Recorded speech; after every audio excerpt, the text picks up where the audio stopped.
జూలూరుపాడు మండలం బేతాలపాడు గ్రామ సమీపంలోని పెద్దవాగు వద్ద ఘోర రోడ్డు ప్రమాదం చోటు చేసుకుంది. సుమారు 30 మంది వ్యవసాయ కూలీలతో వెళ్తున్న టాటా ఏసీ వాహనం పెద్దవాగు బ్రిడ్జి వద్ద ముందు టైరు బ్లాస్ట్ అవడంతో అదుపు తప్పి వాహనం వాగులో పడిపోయింది. దీంతో వాహనంలో ఉన్న కూలీలు కొందరు నీటిలో పడి మరికొందరు పక్కన పడడంతో వారికి తీవ్ర గాయాలయ్యాయి. ఒక్కసారిగా బ్రిడ్జిపై నుండి వాగులోకి వాహనం పడిపోవడంతో పెద్ద శబ్దం రావటం వల్ల కూలీల అరుపులతో దగ్గరలోని గ్రామ ప్రజలు వచ్చి వాగులోకి దిగి వారిని రక్షించారు. వెంటనే పోలీసులకు 108 వాహనంకు సమాచారం అందించి క్షతగాత్రులను కొత్తగూడెం ప్రభుత్వ ఆసుపత్రికి తరలించారు. 10 మందికి తీవ్ర గాయాలు కాగా 2 పరిస్థితి అత్యంత విషమంగా ఉన్నట్లు వైద్యులు తెలిపారు. వీరంతా చీపురుగూడెం గ్రామం చుట్టుపక్కల 3 గ్రామాలకు చెందిన కూలీలు.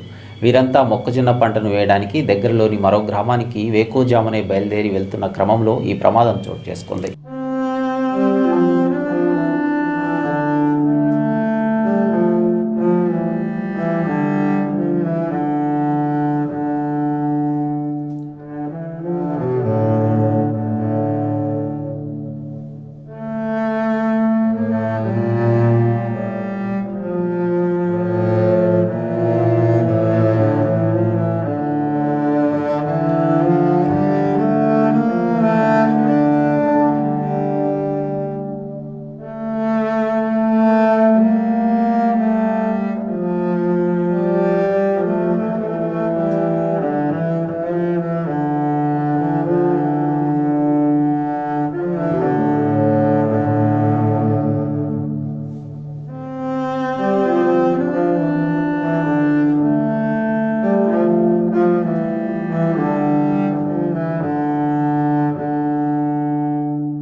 మా గ్రామ పంచాయతీ బేతాలపాడు జూలూరుపాడు మండలం మా గ్రామానికి చెందిన చీపురుగూడెం గ్రామానికి చెందినటువంటి 25 మంది కూలీపై ఆధారపడుతూ జీవిస్తున్నటువంటి గ్రామ నివాసులు ఈరోజు ఉదయం రైతు వ్యవసాయ పనులకు గాను ఆటో టాటా ర్యాలీలో వెళ్తుండగా మధ్య మార్గంలో టైర్ ఫ్రాక్చర్ అయి మా ఊరి బ్రిడ్జి మీద నుంచి వాగులో ట్రాలీ పడడం జరిగినది. ఇక ఇందులో ప్రయాణిస్తున్నటువంటి మా ఊరి కూలీలు 25 మంది అందరి కాళ్ళు చేతులు ఇరిగి క్షతగాత్రులుగా మిగిలారు.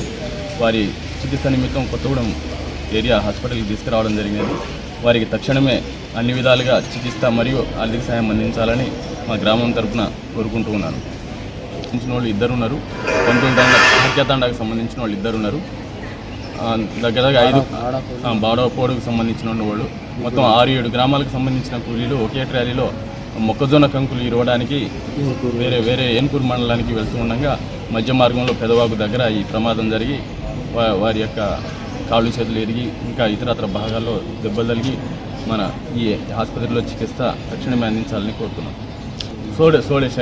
సోడేశేఖర్ ఆయన పరిస్థితి విషమంగా ఉన్నది. అదేవిధంగా చాలామందికి అలేవంగా లోపల అంతర్భాగాల్లో జరిగినటువంటి గాయాలు కనిపిస్తలేవు.